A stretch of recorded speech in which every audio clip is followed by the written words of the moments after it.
오늘 이 시간에는요, 당선자도 사람이기에 라는 제목으로 함께 하나님 말씀 듣겠습니다. 1970년대 남미 에콰도르라는 이 나라에서 한 제약회사가 정말 기가 막힌 약을 하나 개발했습니다. 무슨 약이었냐? 이 발냄새와 무좀을 없애는 정말 효과가 좋은 그런 약이었어요. 자신 있게 만든 약이라서 이제 이 약을 회사 입장에서는 엄청 이렇게 홍보를 하고 싶었습니다. 이 약을 어떻게 홍보하면 좋을까? 야, 정말 좋은데 뭐라 설명할 방법이 없네 고민을 했겠죠. 그러다가 마침 저희와 비슷하게 이 지방의회 선거 날이 다가오면서 이 약을 마치 정치인처럼 포장해 가지고 이렇게 홍보를 했습니다. 1970년대 일인데 막 포스터도 만들어 붙이고 뭐 홍보물도 나눠주면서 이렇게 홍보를 한 거예요. 여러분, 뭐 정치 후보 누구를 찍든지 상관없습니다. 하지만 발냄새와 무좀을 없애고 싶으시면 저에게 투표해 주십시오. 이렇게 하면서 이렇게 선거 느낌처럼 이렇게 무좀 약을 홍보했던 거예요. 뭐 얼마든지 있을 법한 일이다 생각을 하는데요. 재밌게도 이 1970년대지 않습니까? 또 글을 모르던 분도 많았기 때문에 이 홍보 장난을 진짜라고 생각하는 사람들이 많았다는 거예요. 그래서 이제 맨날 뒤에서 뭐 돈 받고 자기들 뱃속만 챙기는 그런 나쁜 이제 정치인들을 보다가 이 사람은 정말 뭔가 깨끗하게 정치하려고 하나 보다. 이렇게 생각을 하면서 이 무좀약에 이렇게 투표를 하게 됩니다. 당시에 저희처럼 번호로 찍는 게 아니고 이름을 써서 내는 투표였기 때문에 외국이지 않습니까? 정말 사람들이 이 무좀약의 이름을 써가지고 냈고 당선이 되어버린 거예요. 물론 이제 나중에 후보자들이 말도 안 된다 항의를 하고 또 선거관리위원회가 이렇게 바로 잡으면서 뭐 이제 정리가 됐지만 이 사건이 이제 외국 신문까지 알릴 정도로 유명해졌고 지금도 제가 사진을 들고 왔는데 이 회사가 그때 그 일이 워낙 유명했기 때문에 이 제품이 있고 지금도 선거 때가 되면은 이렇게 이제 홍보를 정말 선거인처럼 그런 당선 막 되는 이런 사람들처럼 꾸며가지고 홍보를 하고 있습니다. 참 이제 재미있는 이야기죠. 저희도 한참 선거를 앞두고 있습니다. 지나는 거리마다 뭐 기호 몇 번 막 춤추는 사람들도 있고 인사도 하고 그런데요. 이번 주 수요일 날 이제 선거 당일이고 투표 당일이고 이제 누가 당선될지가 이제 결정이 되겠죠.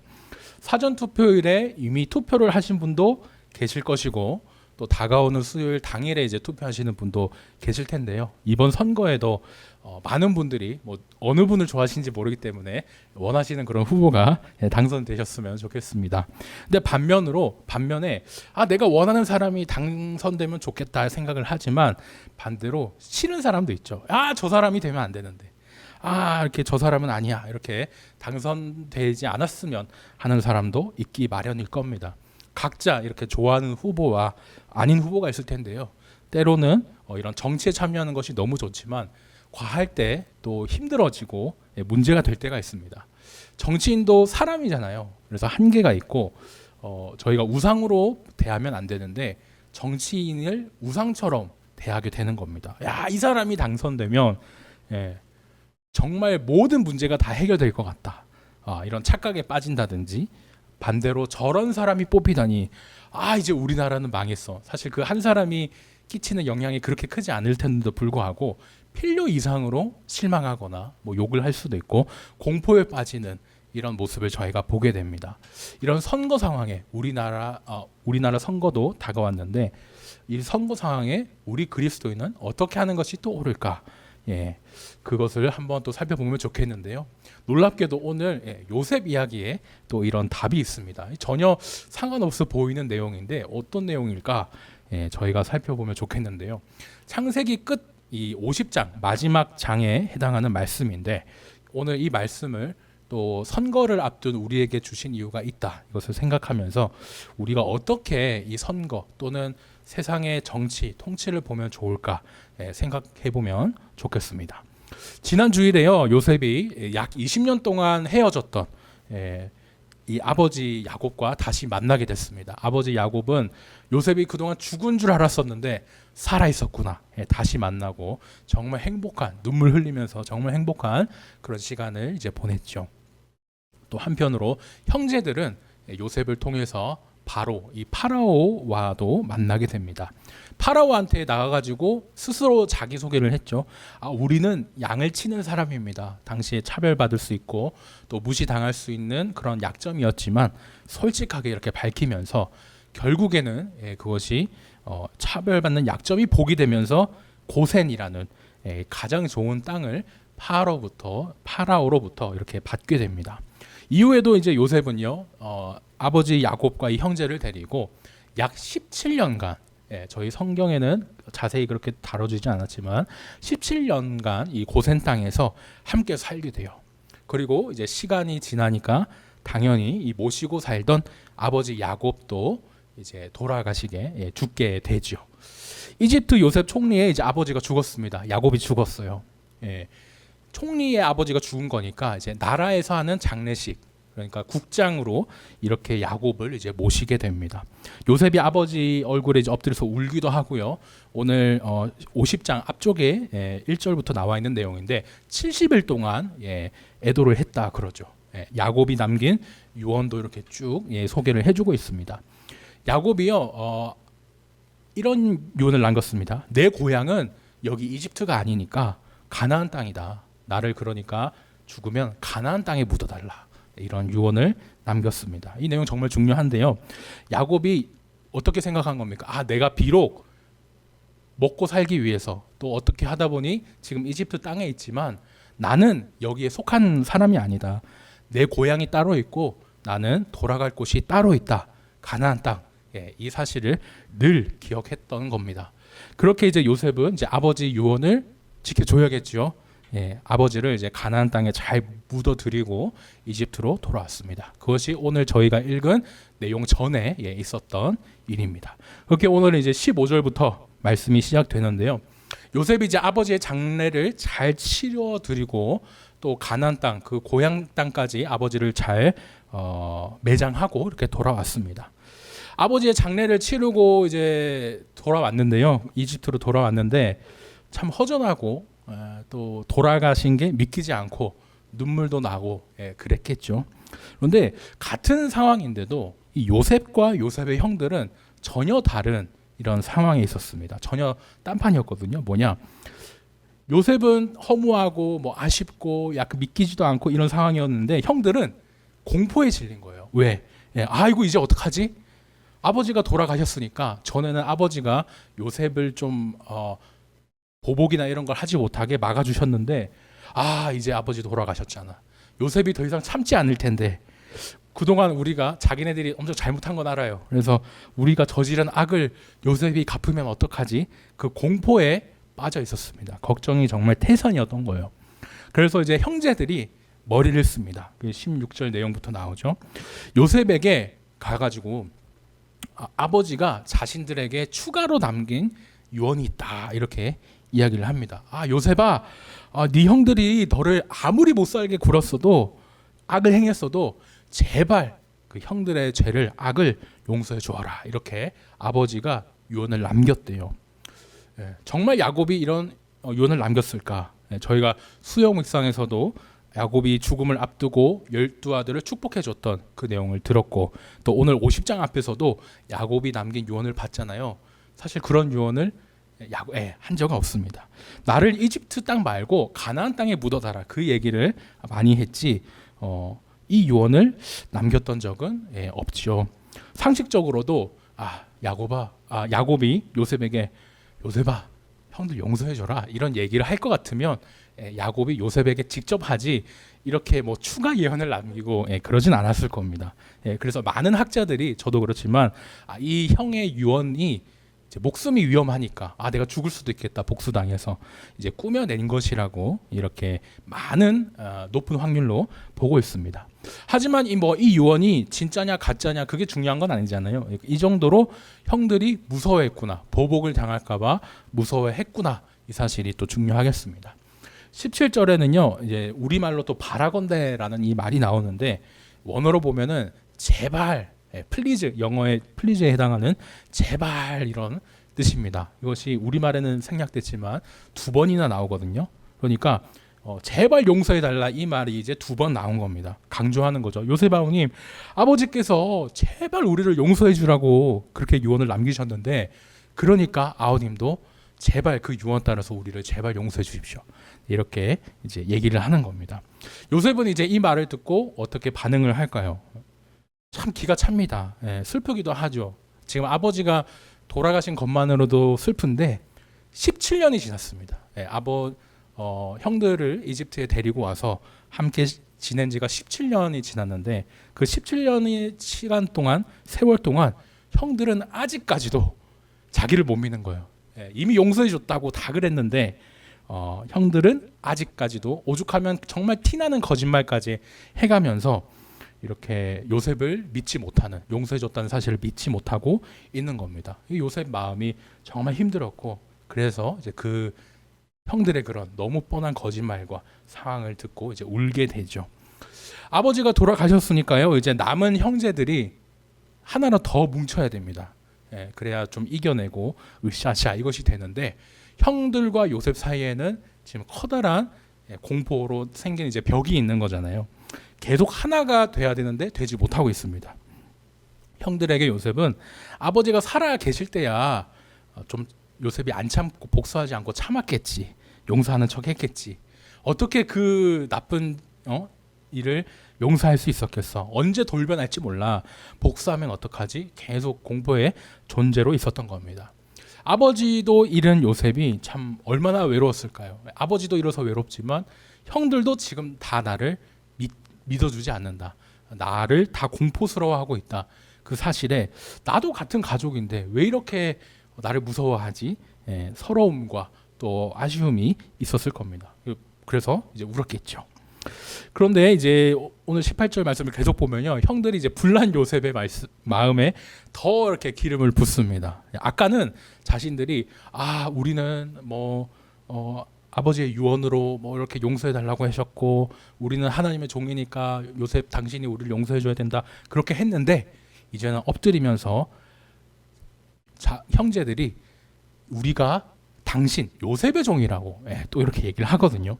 그 말 무슨 말입니까? 우리를 종으로 써도 되니까 제발 목숨만 살려달라, 이야기가 되는 거예요. 그러니까 이 말을 들은 요셉이 더 답답하고, 지금 정말 말이 안 통하는구나, 내가 얼마나 여러 번 용서했다고 말했는데, 서운하기도 했을 겁니다.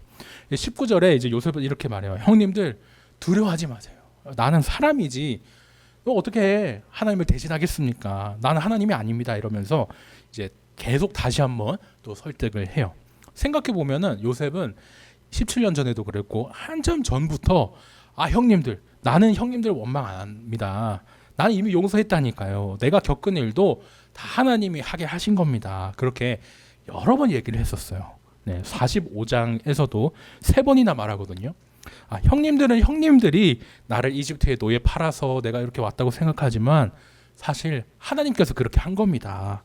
우리 가족을 모두 살리시려고 나를 이집트로 보내려고 하나님이 그렇게 계획하셨던 거예요. 얘기를 합니다. 하나님이 나를 당신들보다 먼저 보냈다, 이런 말도 그렇고, 전체 내용이 3번이나 반복되거든요. 성경에서 3번, 이 엄청난 강조지 않습니까? 17년 전에 그렇게 강력하게 얘기를 했고 왜 용서했는지까지 다 얘기해 줬는데 형들이 이 말을 믿지를 못하는 거예요. 그래서 20절에 요셉이 다시 한번 이제 명확하게 정리를 해줍니다. 형님들이 저를 헤아려 했지만 하나님이 그것 또한 선으로, 가장 좋은 것으로 바꿔주셨다니까요. 그 덕분에 제가 총리도 되고 그런 거 아니겠습니까? 흉년에서 많은 백성의 생명들, 또 우리 가족의 생명도 구할 수 있었던 건데 형님도 잘못 아니고 하나님이 그렇게 하신 거니까 두려워하지 말라고. 아버지가 돌아가셨어도 저는 계속 형님들과 형님들의 가족을 돌보겠습니다, 책임지겠습니다, 이렇게 얘기를 해요. 21절에는 간곡한 말로 위로했다고 하는데 원어를 보면 이제 마음에 대고 말했다 이 말이거든요. 그러니까 정말 따뜻하고 부드럽게, 막 혼낸 게 아니고 왜 못 믿어 이게 아니고 따뜻하고 부드럽게 정말 진심이 전해지게끔 그렇게 이제 요셉이 설득을 한 겁니다. 그렇다면 이제 형들은 요셉의 이 진심 어린 이런 말을 듣고 용서했다는 사실을 믿었을까요? 재밌게도 오늘 21절 다음에는 이 형들의 반응이 안 나옵니다. 예. 그래서 형들이 요셉이 용서했다는 걸 믿었다는 거야, 안 믿었다는 거야 알려주지 않은 채 오늘 말씀이 그냥 끝나요. 예. 요셉이 이제 묻히게 되는 장래 얘기만 나오지 형들의 반응이 안 나옵니다. 예. 지난 17년 동안 그렇게 말했는데, 이미 용서했다고 말했는데 이번에도 형들이 믿지 않았을 확률이 상당히 크겠죠. 하지만 형들이 뭐 요셉이 용서했다 뭐 그 사실을 믿든 믿지 않았든 확실한 건 요셉은 형들을 용서했다는 그 사실이 되겠습니다. 원래 당사자는 용서를 못했는데 이제 죄인이 나는 용서 받았어 이러면은 이제 문제가 됩니다. 그죠? 이게 당사자하고 안 풀었는데 나는 용서 받았다 이러면은 이게 문제가 되지 않습니까? 하지만 이 요셉의 경우는 정반대예요. 용서 받은 자는 막 이렇게 불안해하고 용서 받은 거야, 맞는 거야, 뭐 이렇게 막 불안해하지만 용서해 준 사람은 나 용서해 줬다니까, 그렇게 얘기를 하는 거죠. 용서해 준 사람이 용서해 줬다면 그거는 용서해 준 겁니다. 그죠? 정말 보면 하나님의 은혜와도 같다라는 생각이 들거든요. 나 같은 죄인을 어떻게 하나님이 용서해 주셨을까? 나 같은 사람을 위해 예수님이 어떻게 돌아가 주셨나? 처음에는 사실이 믿기지 않지만, 믿음이 약할 때는 믿기지 않지만 사실이거든요. 비록 지금 믿음이 연약해서 믿기지 않지만 나중에 이 구원의 확신이 나한테서 오는 게 아니에요. 하나님이 주시는 거기 때문에 이미 사실이기 때문에 그 사실이 또 믿어지게 됩니다. 그러니까 구원의 확신은 내가 막 하는 게 아니고 하나님이 주셔서 이제 믿게 되는 거거든요.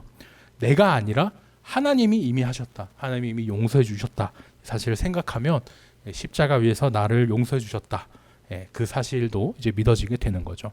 그러니까 형들이 이제 요셉의 말을 듣고도 뭐 믿었는지, 아니면은 그냥 안 죽이겠다라고 봐준 건지, 뭐 그냥 그렇게 넘긴 건지, 뭐 중요한 것은 아닙니다. 중요한 건 요셉은 이미 형들을 용서했구나. 그 사실이 중요하고, 형들은 뭐 자신들이 깨닫지 못했든 이미 용서를 받았구나. 이것으로 저희가 정리하고 넘어가면 좋겠습니다.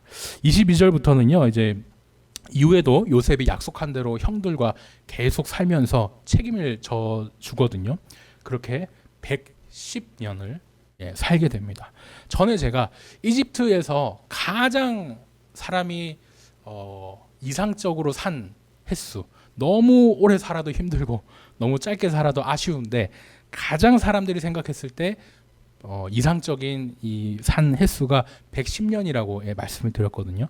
오늘 22절, 26절에 두 번이나 이렇게 앞뒤로 이렇게 또 강조를 해주고 있습니다.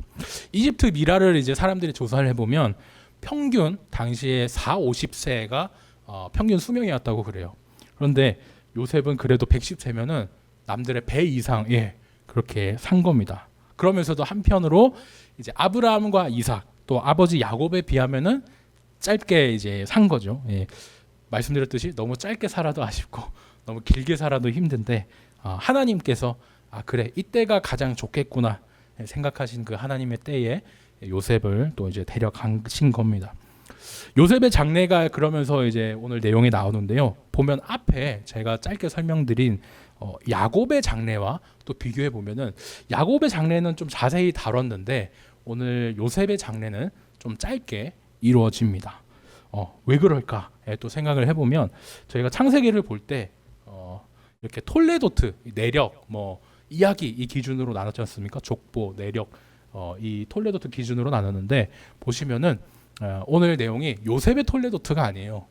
야곱의 톨레도트이기 때문에 요셉 이야기는 그동안 중요하게 다루긴 했지만 결국 장래 마지막 갈대를 보니까 이것이 요셉의 톨레도트가 아니고 야곱의 톨레도트였구나. 야곱 얘기가 더 많이 메인으로 사실상 장래를 보니까 다뤄졌고 요셉 이야기는 장래는 짧게 이렇게 정리되면서 우리가 맞아 요셉의 톨레도트가 아니고 야곱의 톨레도트를 봤지, 이 사실도 저희가 깨닫게 됩니다. 전에 야곱이요, 내가 유언을 남겼었죠. 지금 내가 어쩔 수 없이 먹고 살기 위해 이집트 땅에 내려와 있지만 나는 여기 사람 아니야. 내 고향 갈 곳이 있으니까 가나안 땅에 묻어다오, 그렇게 유언을 남겼었습니다. 요셉도 장래 모습을 보면 아버지 야곱을 그대로 따라가요. 형제들에게 요셉도 이제 유언을 남기는 겁니다. 나도 이제 곧 줄게 될 텐데 여기 이집트 총리임에도 불구하고 여기 이집트 말고 우리 선조들 묻힌 가나안 땅에 묻어주세요. 우리 아버지가 묻힌 곳에 나도 같이 묻히고 싶다. 이렇게 이제 유언을 남기죠. 그러면서 이제 형제들이 이제 책임지는 분을 자기가 지금까지 이집트 총리로서 책임졌는데 하나님으로 바꿉니다. 왜냐 이제 자기는 죽고 없어질 것이기 때문에. 요셉은요 아직도 자신을 의심하는 그런 형들에게 진심으로 전에 제가 다 용서했으니까 걱정하지 마세요. 형들과 형들의 가족을 내가 책임지고 돌보겠습니다. 약속한 적이 있거든요. 근데 지금에는 자기가 이집트 총리였으니까 지켜줄 수 있었지만 이제 자신이 죽고 나면 형과 그 형들의 가족을 지켜줄 돌볼 사람이 없어집니다. 하지만 약속을 하는 거예요. 자기는 없어져도 사람은 없어져도 하나님은 계속 함께 해주신다. 그러니까 나는 사람이라 더 이상 돌보지 못해도 이제는 내가 죽고 나서는 하나님이 돌봐주실 겁니다. 그러면서 이제 나를 여기 말고 내 고향 땅에 묻어달라. 이렇게 요셉도 유언을 남기게 돼요. 이렇게 이제 저희가 창세기 50장이죠. 이 마지막 장에 해당하는 내용을 이제 다 보게 됩니다. 이 창세기 다음에 이제 출애굽기가 나오죠. 재밌는 사실은요. 26절을 원어로 보면 저희가 한국어로 봤을 때는 애굽에서라는 말이 맨 마지막이 아니지만 원어 히브리어를 보면은 애굽이라는 말이 창세기의 제일 마지막에 와 있습니다. 26절 제일 끝이 애굽이라는 말로 끝내요. 그러니까 이렇게 생각할 수 있는 거죠. 창세기가 애굽으로 끝나니까 출애굽기에서 그 애굽을 탁 받아가지고 내용이 이제 계속 쭉 이어져 가게 됩니다. 이것도 정말 재밌고요. 그다음에 요셉이 110살, 그러니까 110년에 정말 너무 길지도 않고 너무 짧지 않은 그런 행복한 시간대로 살고 끝났다면 똑같이 요셉처럼 110년을 산 사람이 있거든요. 여호수아입니다. 여호수아가 이제 나중에 요셉이 유언을 남겼잖아요. 나도 이집트 땅 내 고향 아니니까 고향 땅 가나안 땅에 묻어달라고 했는데 그때 여호수아가 요셉의 그런 시신을 들고 가서 여호수아가 이제 요셉의 그런 시신을 가나안 땅에 묻어주죠. 재미있는 사실은 여호수아가 에브라임 지파이기 때문에 또 요셉의 손주이기도 하는 겁니다. 그러니까 그 전체의 흐름 이런 것도 저희가 잘 생각해 보면 좋겠고 이후에도 저희가 계속 말씀을 나눌 때 이런 흐름을 같이 볼 수 있었으면 좋겠습니다.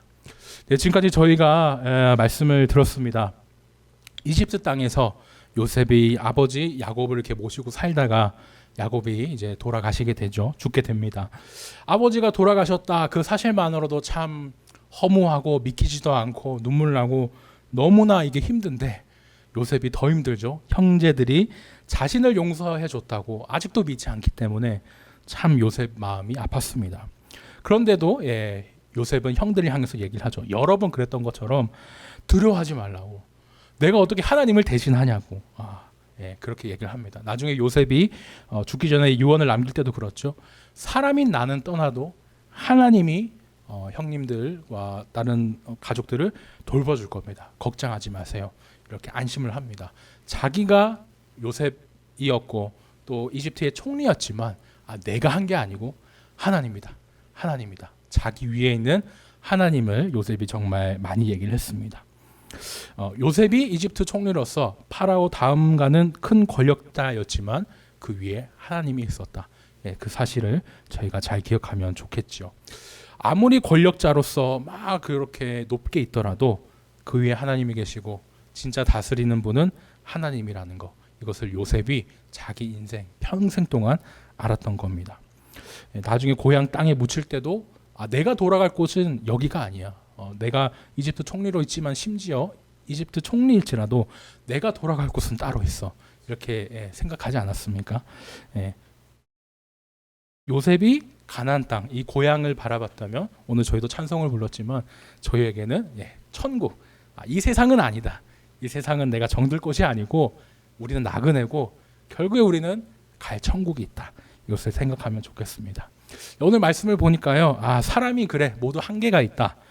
사람은 한계가 있고 그 위에 계신 하나님, 이 하나님이 참된 통치자다라는 것을 알게 됩니다. 우리는 이 세상의 전부가 아니고 돌아갈 천국이 있다. 이 사실도 알게 됐죠. 이 말씀 저희가 많이 은혜가 되는데 하필 또 선거를 앞두고 이 말씀을 주셨을까? 한번 또 저희가 생각해 보면 좋겠습니다. 이제 선거 당일이 다가올 거고 당선인이 이제 나오겠죠. 다음 주면은 저희가 다 알게 될 텐데 각자 이 자신만의 생각과 기준으로 잘 뽑으셨을 줄 압니다. 뽑으실 것이죠. 우리는 민주 시민으로서 투표를 통해서 반드시 이 정치에 참여해야 됩니다. 하지만 조심해야 될 게 있죠.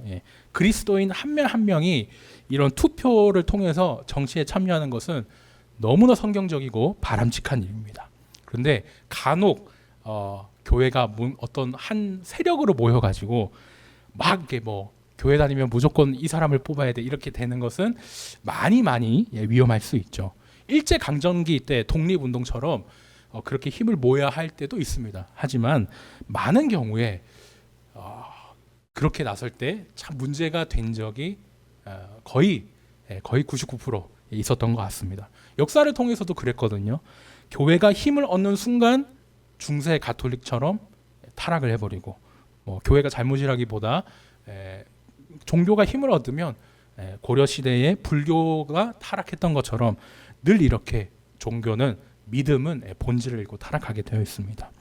오해하실까봐 참 조심스러운데 우리는 교회는 늘 이런 잘못된 정치관과 싸워왔기 때문에 저희가 이런 것은 참 조심할수록 좋겠죠. 정리하자면 교회 차원에서 저는 결코 그러지 않겠지만 목사라든지 아니면 어떤 특정 대표가 여러분 우리 교회 나온 사람들은 무조건 몇 번을 찍어야 됩니다. 이런 데는 잘못입니다. 하지만 성도 개개인이 각자의 양심을 가지고 투표하는 것 이거는 투표를 해야죠. 그럴 때 어떤 사람은 저는 성경대로 가난한 자를 돕고 이웃을 돕는 복지 이런 데 좀 관심이 있습니다. 투표하시면 되고 또 북한 주민의 인권 아니면 신앙의 자유 지키는 거 관심이 있습니다. 그럼 또 그쪽에 투표하실 수도 있겠죠. 그래서 저희는 투표를 하면서 이 사람이 정말 누가 찍으라고 해서 찍는 게 아니고 내 스스로 또 기도하면서 또 성경대로 생각했을 때 정말 이 사람이 이 후보가 하나님을 두려워하면서 잘 다스릴 것인가 잘 살펴보시고 각자 양심에 따라 투표하시면 좋겠습니다. 그러고 나서 이제 결과를 하나님께 이제 맡기는 거죠. 원하는 사람이 당선됐으면은 기뻐하면서도 그 사람이 뽑혔다고 다 해결되는 게 아니지 않습니까? 너무 기뻐하기보다 저 사람도 사람인데 하나님 저 사람 계속 겸손하게 잘 정치하게 해주세요 기도하고 또 아닌 사람이 당선됐다고 해서 우리나라 이제 망했다 이민을 가자 이렇게 하지 않으셔도 되겠죠. 하나님이 오늘 말씀에서 본 것처럼 어떠한 것이든 선으로 바꿔주실 것이고 사람 위에 이미 하나님이 다스리고 계신다. 이 사실을 저희가 기억하면 좋겠습니다. 누가 다스리든 그 위에 하나님이 계십니다. 당선자도 결국 사람이고요. 진짜 다스리는 분은 하나님이시니까 저희가 투표 결과도 또 이후에 다스리는 것도 하나님께 맡기면서 나라를 위해 기도하면 좋겠습니다. 바라기는요, 사람 정치인을 우상으로 두지 않고 그 위에 계신 하나님을 바라보며 믿는 저와 우리 모든 성도님 되시기를 예수님의 이름으로 축원합니다.